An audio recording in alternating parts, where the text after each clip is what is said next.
ఈ paper leakage వ్యవహారం వెనుక మరి విద్యాశాఖ మంత్రి మీరే కదా రేవంత్ రెడ్డి గారు. మరి దీని మీద పూర్తి స్థాయి విచారణకు ఆదేశించి దీని వెనుక ఎవరున్నారు, ఆ వేముల వీరేశం గారి మనుషులు ఉన్నారా లేకపోతే ఎవరు మనుషులు ఉన్నారా అనేది క్లియర్ గా మీరు మరి పూర్తి స్థాయి విచారణకు ఆదేశించి వాళ్ళ మీద కేసులు పెట్టి దీని లోతుల్లోకి పోవాలి కదా. అది చేయకుండా మీరు ఏమీ సంబంధం లేని ప్రజల ప్రయోజనాలను రక్షించడం కోసం పోరాడుతున్న కేటీఆర్ గారి మీద కేసులు పెట్టారు. కేటీఆర్ గారికి ఎట్లా తెలుస్తుందండి వారి కులం? లేకపోతే ఆ దిలీప్ కొనతంకి ఎట్లా తెలుస్తుంది వాళ్ళ కులం? లేకపోతే ఆ మన్నె క్రిషాంక్, డాక్టర్ మన్నె క్రిషాంక్ వాళ్ళ కులం ఎట్లా తెలుస్తుంది? ఒకవేళ తెలిసినా కూడా వాళ్ళని కులం పేరుతో ఏమన్నా దూషించిండు ఆయన? ఆ విద్యార్థుల్లో కూడా ఎస్సీ ఎస్టీ విద్యార్థులు ఉన్నారు కదా, మరి వాళ్ళ ప్రయోజనాల గురించి కూడా కొట్లాడుతున్నారు కదా. ఆ విషయం వీళ్ళకు గుర్తుకు రావడం లేదా?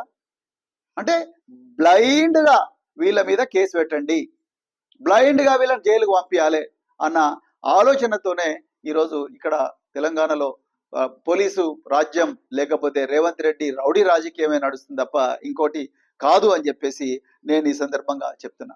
ఇలా మరి కేటీఆర్ గారు చేసిన తప్పేంది? అసెంబ్లీ వేదికగా ఈరోజు తెలంగాణ ప్రభుత్వం కమిషన్ల సర్కారు నడిపిస్తా ఉన్నదని అడగడం తప్ప, లగచర్ల రైతుల గురించి పోరాడడం తప్ప, లేకపోతే ఎస్సీ విద్యార్థులకు స్టడీ సర్కిల్స్ లో అన్యాయం జరుగుతున్న విషయాన్ని గురించి మాట్లాడడం తప్ప, గురుకులాల్లో ఇప్పటి వరకు ఎస్సీ గురుకులాలు ఎస్టీ గురుకులాల్లో 84 మంది విద్యార్థులు చనిపోయినారు.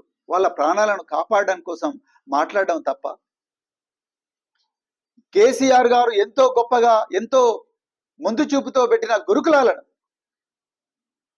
ఈరోజు రేవంత్ రెడ్డి ప్రభుత్వం మూసేస్తా ఉన్నది. వాటికి అద్దె కూడా చెల్లించడం లేదు. మరి వాటి గురించి మాట్లాడడం తప్ప అది అట్రాసిటీ అవుతుందా? విద్యార్థుల భవిష్యత్తు గురించి మాట్లాడడం అట్రాసిటీ అవుతుందా?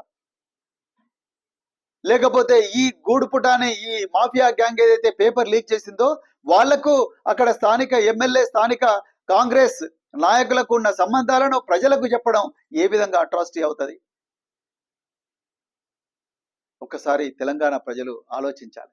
ఇక నిజంగా ఎవరి మీద ఎస్సీ ఎస్టీ కేసులు పెట్టాలి, అది దాని మీద కొంత చర్చ జరగాలి. తెలంగాణలో ఎవరి మీద ఎస్సీ ఎస్టీ కేసులు పెట్టాలి?